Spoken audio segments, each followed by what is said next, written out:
Parts.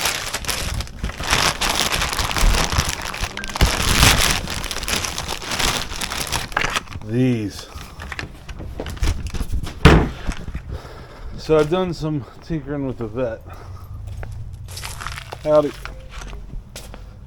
So I actually had my buddy over, Bryce. We attempted to install a lift kit on his 5-lug Tacoma, which is a great truck. Upsy daisy. But anyway, he ordered, unfortunately, a 6th lug front thingy bob, and we could only do the rear lift blocks today. But I got the motor running in the last video. You saw that. No knocking, so that's good. But had some funky electrical stuff, which you guys heard, and I was struggling with getting the fuel pressure down to where the Edelbrock will be happy. So I swapped the Holly back on, and it's working. So I'm gonna just run this for now. I played with the timing again, and it's not quite right. But the biggest thing that I've got cooking is all these damn fusible links in this lock. I basically lost all power to the ignition circuit and the dash and all that stuff. And I think this was a fusible link that someone just wire tied.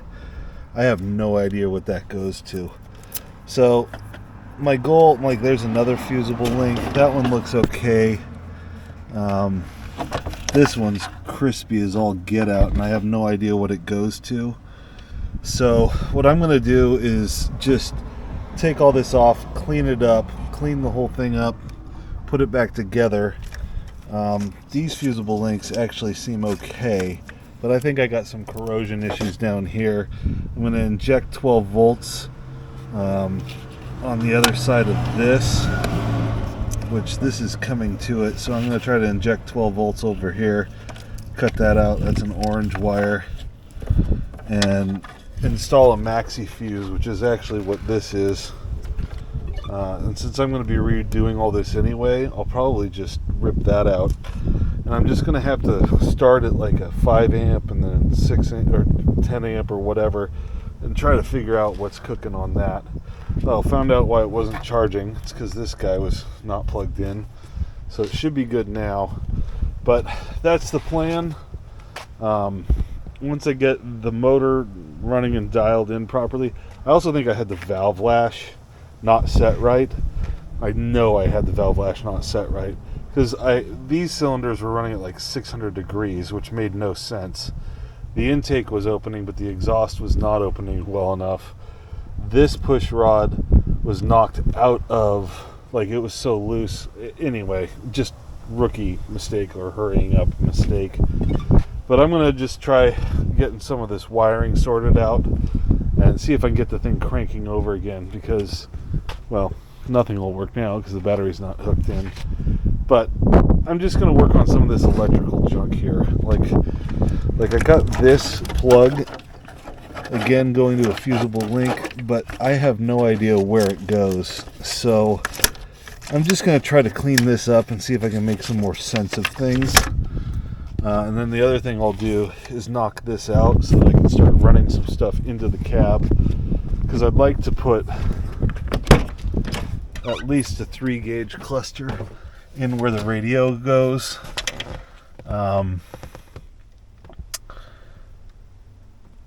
Yeah, I don't know, at least a 3-gauge cluster in there, and then so I can run that through there, run all those wires up into here.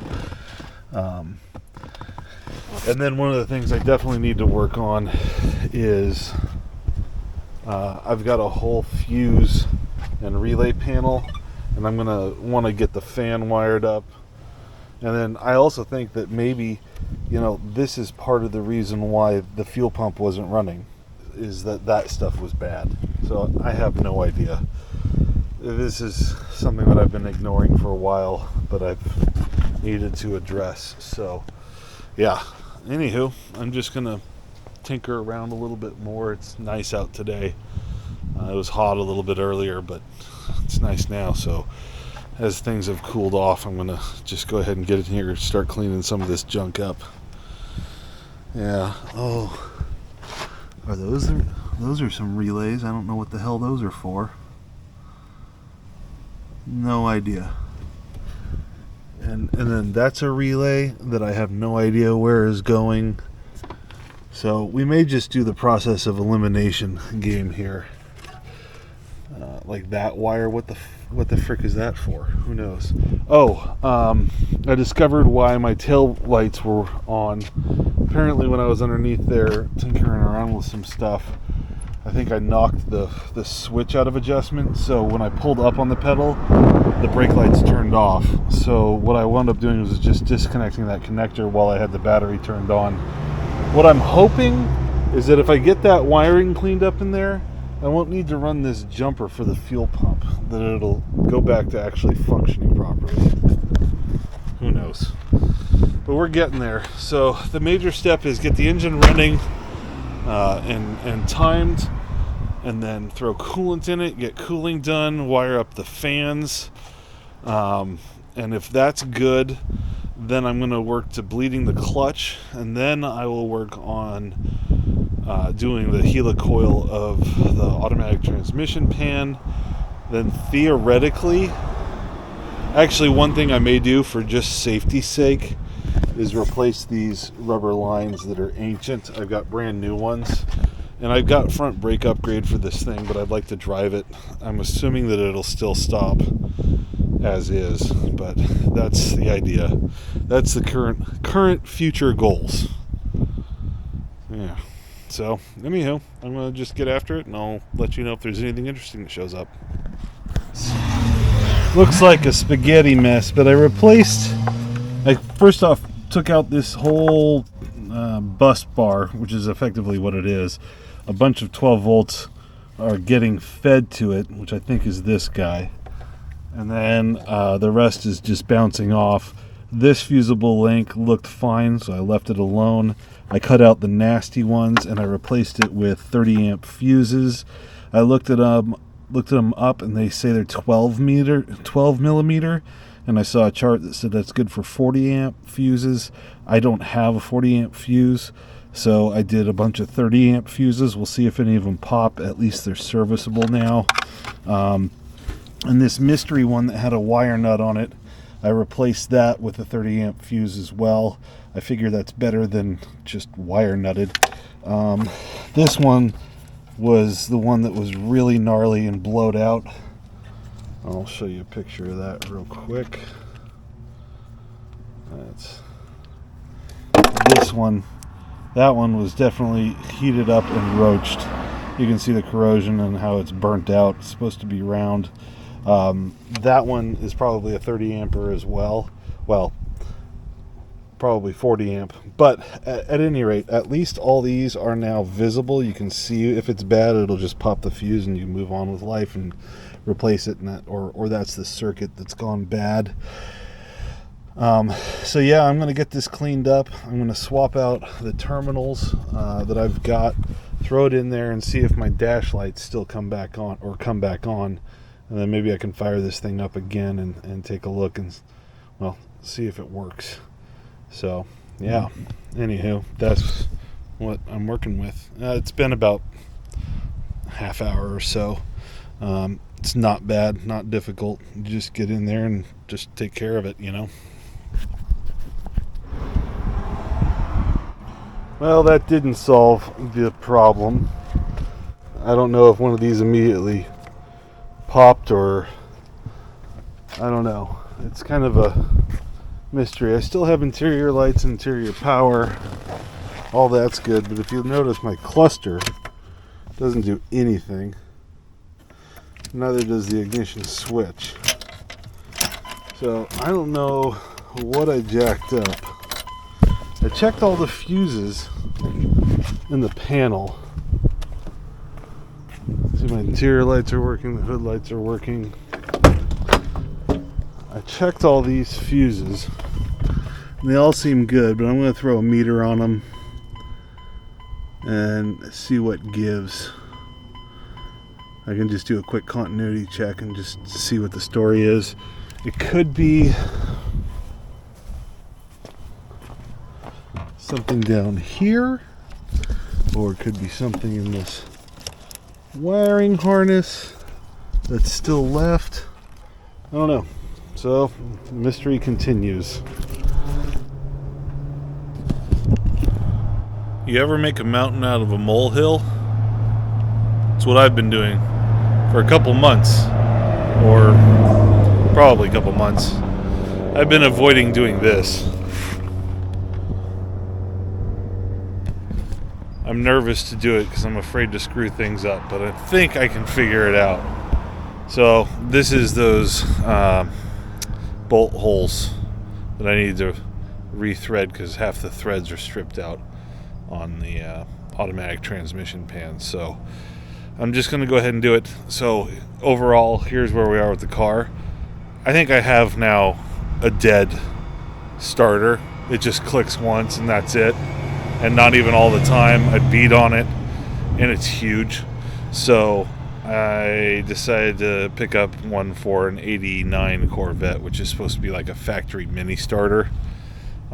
Should bolt right up, be easier to work with and all that good stuff. So anywho, so I'm kind of waylaid on the car engine at this point. So I figure I might as well do the part that I'm not looking forward to, which is healing those thread holes in this Doug Nash unit. So anywho, I need to do that. I need to bleed the clutch, install the slave cylinder and all that, but I'm not going to do that right away. I'm going to get this done, and I don't know what tomorrow looks like. Seems like it's going to be a lot of running around. Oh, Sunday, we'll run over to the truck. Sunday, I ran up to San Bernardino, old school neighborhood, where some guys were selling me a short block. I don't think I actually need it, but this is another short block I picked up. It's just got a little surface rust. I think all that'll come out. I'm not too worried about it. It's got fresh push rods, which is nice. It's a one-piece rear main.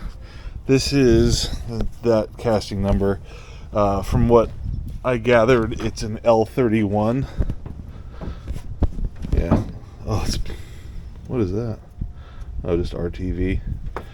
Anyway, this is supposed to have come out of like a 97 truck. 5.7. I'm just going to keep it until I know that motor is good over there. Then I'll do something with this, but I'll maybe this weekend. Well, I kind of need to. I need to clean out the back of the truck because I got to do a recycling run. But I'm going to clean this up a bit and try to mothball it, put it on an engine stand, and just leave it on a stand. This one I'm actually giving to a dude if our schedules can line up. I'm just going to give it to him. He's trying to start a resto mod truck shop where he restores classic trucks, which of course now is 30 years old or older. So these are coming in hot, and he seemed like a nice kid. Talked to him on Marketplace for a bit, and so I just decided I'm going to give him that block with the crank. I'll give him the lifters as well, and then I'm going to give him those shorty headers I never wound up using. I figure if it helps him get off the ground, sweet. I mean, that's how you make ends meet when you're building stuff for people. Not that I have, but I mean, it just makes sense. You basically want to sell the product for profit, and time is what you're always eating away. So these guys are always trying to save money on raw materials to put in a truck. So say someone brings a truck that doesn't have an engine or transmission, well, now he's got 2/3 of an engine or 1/3 of an engine or at least this could be used as a mock-up thing for him for other small blocks, whatever it is. I just want to give it to him, see if he can get going in his career. He's only 23 or 24 or something like that. So anyway, I'm just going to do him a solid and give him this thing. Gets it out of my truck bed, and it'll go to good use to him at some point, and I think that's cool. So I'm going to deep six all these pistons and rods, since I'm going to recycling this weekend anyway. I don't need that crap. It's gone. That manual flywheel I will give to him, so he'll have an option of the automatic flex plate for a 700 R4 or any small block Chevy with a two-piece rear main seal. So that's that flywheel. So anyway, I'm going to get set up under the car. I'm not going to lie, I'm going to do one by myself, see how bad this is, then I'll bring you in, just to see the process. I've seen some videos, it doesn't seem that difficult. The thing I'm worried about is making sure I drill the damn thing straight. That's kind of the important part. So a helicoil, basically, for anyone who doesn't know, essentially you just drill a hole, you tap it, you install a stainless steel piece of threading to the size that you want. In this case it's M6 1.0, and then you break off the little tip and bam, you're good to go. You've successfully repaired a stripped bolt hole. So that's all that a time cert or any of those things are. I just watched a really good video on, is it tool torque test, something like that. The guy does torque tests on tools and fasteners and a bunch of other things. So anyway, he showed a really good comparison that actually even JB Weld holds up real well, which is cool. But yep, so that's what I'm going to do. Let's not drag this video out or delay further, Paul. Get to it. You say all the time, do hard things. Well, here we go. So I was putting this stud in here, and then I realized I installed the wrong spark plugs. Okay, so I get to do that at some point. You don't need to watch that, but this is the problem when you just leave a bunch of stuff around. I didn't think it ran bad. I don't know. Speaking of the spark plugs, I just realized why that one was more difficult to put in than usual. I didn't mention anything. I'm just like, well, I've been doing this for a while, so maybe I'm just tired. No, I would put the wrong spark plugs in. Pretty damn funny. All right. I don't know why I delayed so long. Tools of the trade. Light. Transmission with strip bolt holes. Some Loctite. Some carb cleaner. Your thread repair kit. And a set of calipers. Now, first thing I gotta do is get in here and find out what the depth is by using this thing. It doesn't need to be actually like super accurate or anything. The goal is just to find out how long it is. I'm going to get some tape, and around the thread, or excuse me, the drill bit, I'm going to place that same measurement on the tape so that I have a depth gauge that I can use. So we'll get you under here. Why is this being difficult? There we go. So that is a through hole, which you can't, well, you can see that, yeah. And then so is that, and so is that, but this one is not. So, as you can see, I need to measure that depth, and that's basically the depth I'm going to go on all of them. I think that's a through hole as well. No, wait, did it wrong. Sorry, as you can tell, I'm so used to doing precision stuff. Yeah, that's a through hole. So yeah, that is now set, and I'll just tighten this guy down to keep it at that depth. And that's how much I need to drill out the holes. And then I get to clean the holes, then Loctite in the thread certs, and I'll show you how that goes. But I'm going to work on this one first. And yeah, I'm going to get that one done, have success. I'll probably bring you in for this one. And then I'll probably just tackle the rest by myself. No reason to show you. Hoping it's successful. The other thing I'm going to do is I'm going to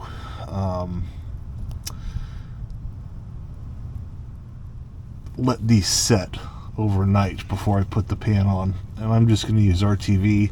And I'm going to do the David Freiberger trick on the gas, or on the pan, which I'll just show you later. It's pretty simple. Basically what happens is anytime you're working with these thin steel pans or aluminum pans, I think that's steel, if someone over torques it before, it creates kind of like a little crevice in this area, and it stops putting tension along here.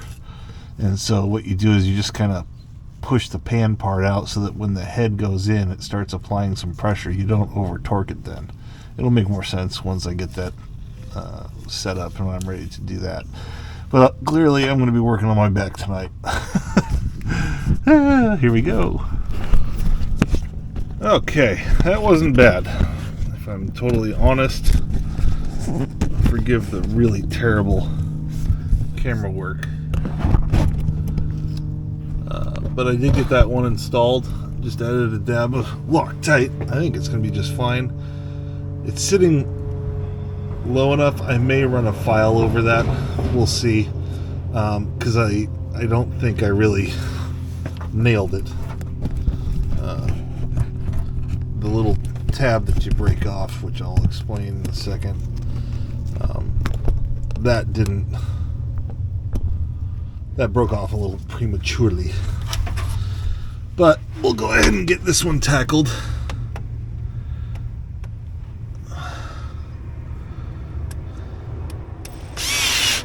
Ooh. You can just see how buttery soft. That stuff is so soft.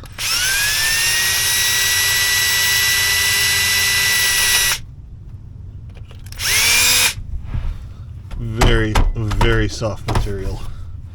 I need to give it a little spritz.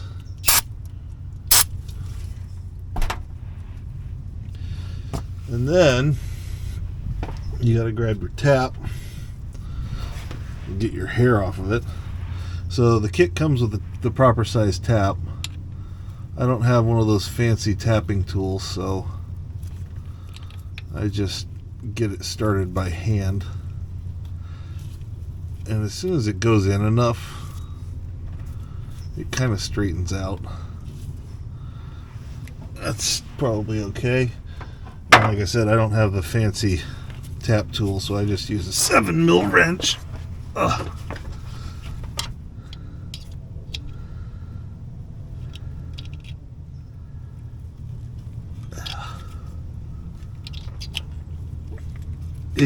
It's just nerve-wracking cutting fresh threads in this buttery soft aluminum. I mean, generally when you chase threads like on cast iron, you got to go in and out a bunch, but this stuff is just so buttery soft, it's not really necessary.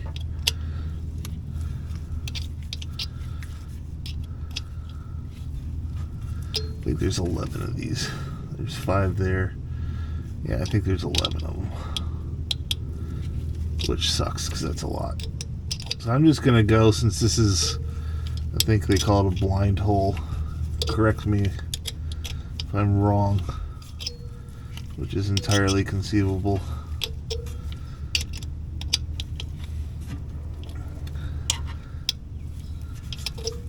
It seems counterintuitive to tap a hole, make it larger just to put the same size back in, but you can just see how just silly soft this is. I think that's it.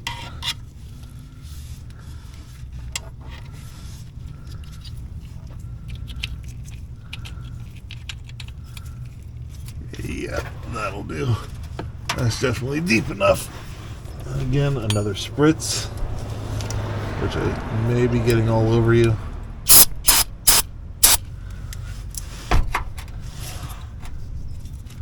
That's good.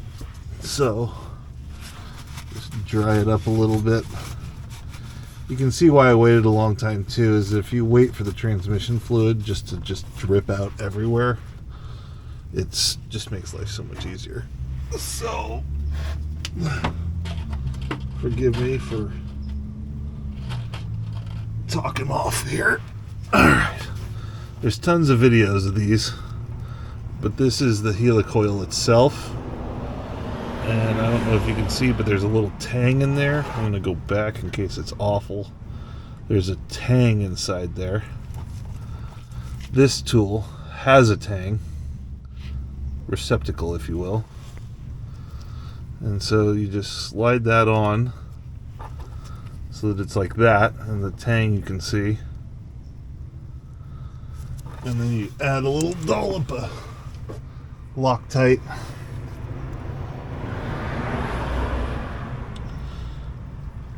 By a little, I mean way too much. So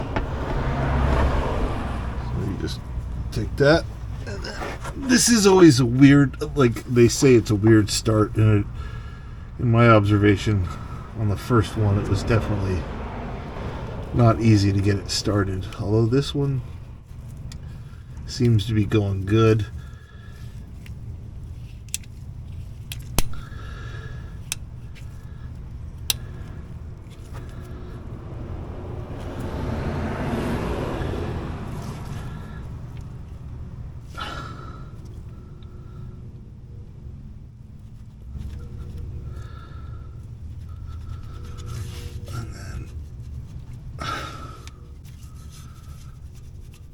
This should pull out.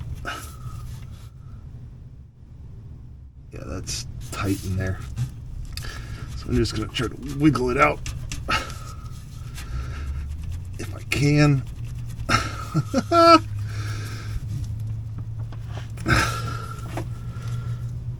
can't. Well, maybe I just broke that tip off, which kind of happened on the first one.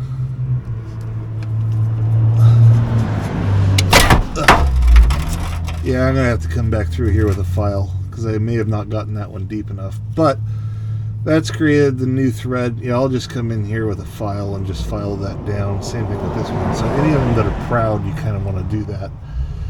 But that's pretty much... Oh. Huh. Cheap tools. It bent that thing. I must have gone... Oh, you know what it is? Because of the hole... How deep the hole was, it just kind of butted up against nothing. That makes sense. So it pinched that. Let's see if I can salvage this tool. That's a bummer. Although people say that you can use some really, really tiny needle nose. Although I don't think I'm going to have that luxury considering how small all this is. Hey, Turbo. But anywho, that's now threaded. I need to clean up the thread. Like I said, I'll just run a file and it'll clean it up. And then, so that's 2 done. I'm just going to keep going to do all these slowly and cautiously, maybe an hour. So you can see how proud that is. I don't even know if the video's any good. Well, I'm going to spend the rest of the evening on my back doing this, which I guess is better than doing it standing up, as my great-grandpa would say. Yeah. All right, I've learned some things. It went well overall. Me being a noob, a rookie at this, there were some learning curves, so I'll just share with you what I got figured out. So, first thing to notice is that these guys, they have that tang. Let's see if... There you go, you can see that tang. It's on one side. If you don't insert this in this tool properly, and you can see I've mucked it up. Don't worry about that. It'll be okay. If you don't insert this properly, so if you try to do it where it's the tang down first, this is literally just a stainless steel coil spring. So as you twist to the right, it's actually trying to unwind the spring, and it won't go in. So this little guy definitely has to go in first. Let me get that fixed up so that it sits something like that. So that tang sits on this inside there. As you thread this in, this spring is conforming to the threads that you put in. After you drill out the hole and you put in new threads, that spring will conform to wherever the threads go if you're going in the correct direction. If you don't go in the correct direction, then it's going to unwind and it'll be a pain in the butt, and you'll destroy 2 or 3 of these things before you figure that out, and you'll have a YouTube channel named Paul Doing Paul Things where he explains where he screwed that up. So that's important to know. The other thing is, I think most taps are very fragile. This one has been shortened because I inadvertently broke the tap, even on that soft aluminum. Now that might be the quality of this particular kit. I'm not entirely sure. But what I wound up doing, come on light, stay on. What I wound up doing was just cutting this off and then grinding it so that it has a point and the rest of the threads will go through. So you can save a tap. It may not be the best thing on the planet, but you can save it, and that's what I've done here. So now I'll bring you back under the car. Here we go. And as you'll see, I've got all of those little guys installed. And I've broken off the tangs, and they just push through for the most part, or if it's a blind hole, they don't push through, but they just break off and fall down. So I got Loctite on all those because, again, it's a stainless steel coil spring. You don't have to use Loctite from what I understand, but I did. And this doesn't get torqued to more than 10 foot-pounds anyway, so it might even be 10 inch-pounds. I have no idea. But it's a very light torque load, so the medium-strength Loctite should do the job. But after the first learning curve, I got in a rhythm, and it wasn't too bad. I'd say it took me about an hour and a half, and that's mainly because I'm a freaking noob, and I don't know how to do any of this stuff. Well, I'm reasonably mechanically inclined. Let's see. There you go. Now you can probably see my face better. Anywho, so I got that done, and I'm happy with that, so I'm going to clean up, and I am going to get a carne asada burrito for dinner. Yeah. And then I'm going to go in and hang out with my wife if she wants to hang out. She might not. She worked a long day today. Anywho, so that thing that I dreaded, I had to do it. And since I'm waiting on a starter to show up, I got to do this anyway. So this is one less thing I'm going to have to do. So I'm happy about that. And that's all that really matters. Once I get that starter in, I cleaned up a bunch of the grounds, re-terminated some stuff because some of the wire was not great, and just cleaned up some grounds, really boring stuff. But once I get that starter in, I'll be able to start her up, get some water in it, and get it timed and tuned. And I think I showed, but I popped the Holly back on. It seemed to run just a little bit better with it. Now, granted, I got the wrong spark plugs in, as I discovered earlier in this video, so I'll eventually get that swapped out, and we'll see if there's a difference, but I think that Holly will probably be okay. The floats stick like crazy. Our fuel in California is just awful, but it is what it is. I mean, it's not hard to go out there and go tappy tap tap on a needle, and it'll just loosen right up, and then the float will start working like normal, and then you won't flood your carburetor. Yeah, so anyway, I found something hard to do, and I did it, so should you. Thanks for joining, and we'll talk soon. All right, successfully repaired a friend's oil pressure sensor. He's got a 2012 Tundra, and it's his business truck and his only vehicle that he uses, and so he had to keep that going, and He calls me up and he's like, bro, I got a big oil leak and I can't tell where it's coming from. I'm like, okay, cool. Just keep oiling it until Saturday. He did. Brought it over. And you could tell on the oil sensor, oil pressure, it's actually a switch. It's just to throw a check engine light saying, hey, it's too low. But anyway, that was pretty much where it was emanating. And of course, if you go driving down the road with an oil leak, you'll never find where it starts. Because, unless it's a massive hemorrhage, because it just spreads oil everywhere between the fan and all that stuff. Anyway, so we pulled the plug off, pulled the sensor out, $17.99 later, put a new one in.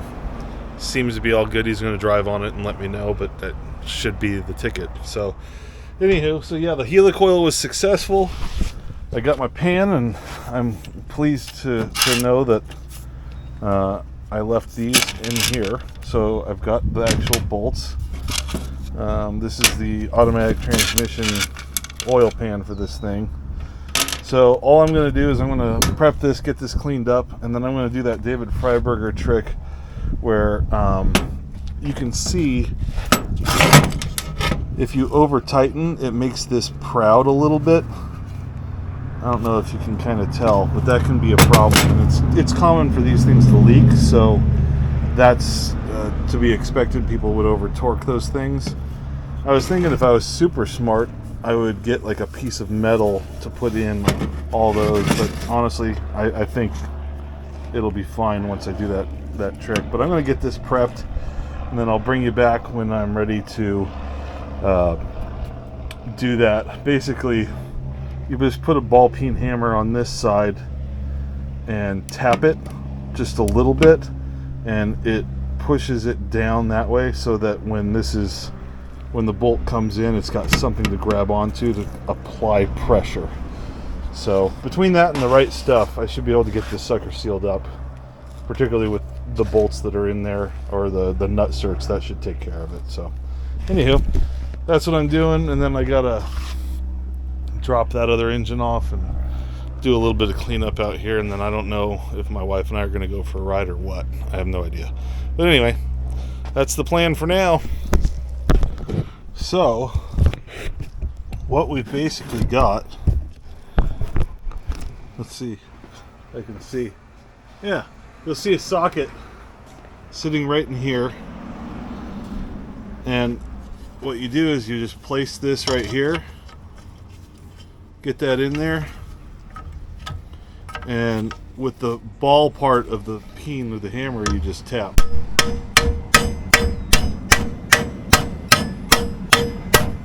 And you can tell where you've been by seeing the marks that come out.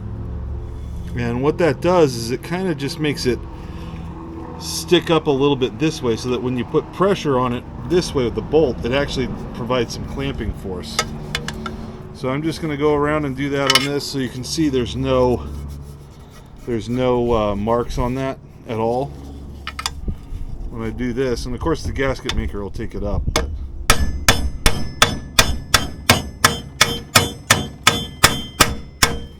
And this is steel pan. Now you can see that mark. It's basically just raised it up on the inside a little bit, so when the bolt head comes through like this and you tighten it down, it'll actually apply some pressure. I mean, you're not looking to, like, on a pan like this, it isn't that big a deal. But anyway, I got it mostly cleaned up. I just need to do that on all those. I can feel this one's definitely proud, so this is going to be a useful one to really do.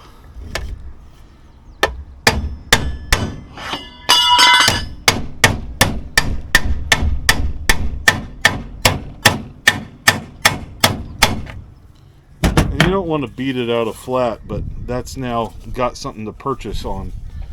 And you just go around and tap this up on an old pan like this. This is the ticket. It'll annoy your neighbors a little bit, but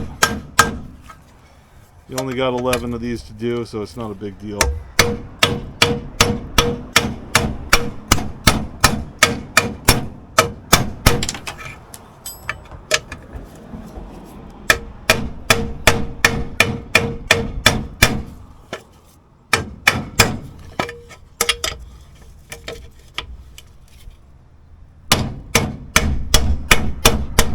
see how much I'm choking up on the handle here. I'm not really trying to beat it to death. I'm just giving it a little bit of a mushroom.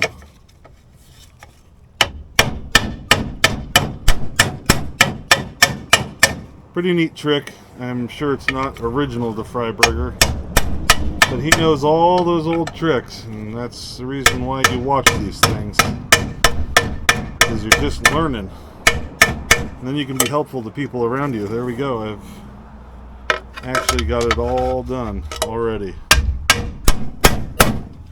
So I'm going to get this cleaned up. I'm going to put a big fat bead around this thing, let it tack up, and then set it in there, and then I'm good to go. I'm going to obviously clean this out because you don't want that trash rolling around. But then the trans will be done, fortunately. Bye. Alright, got this thing dialed in. This is the right stuff. I'm just going to let it do its thing, tack up. It's pretty thick, which I don't love, but you know, if it seals up, who am I to argue, right?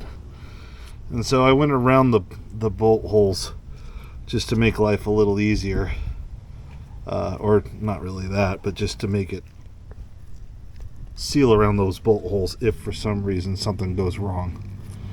But yeah, we're gonna let this tack up for about 5 minutes, and then I'll get in there and pop it in, and hopefully that does it.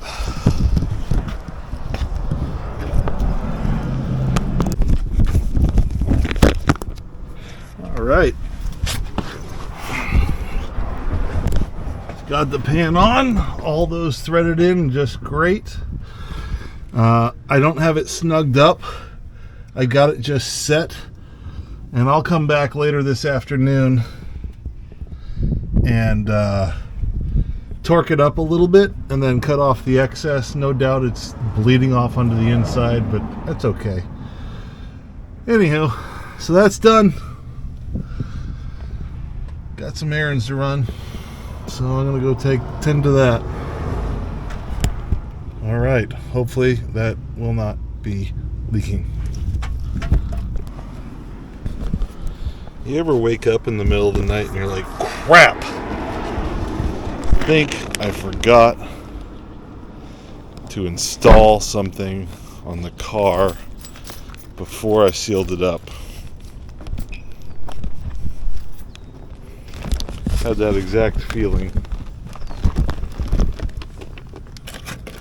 I forgot to install the filter. Son of a biscuit. Oh well. I guess I get to take that off again. Nothing quite like doing work and then doing rework. It's okay.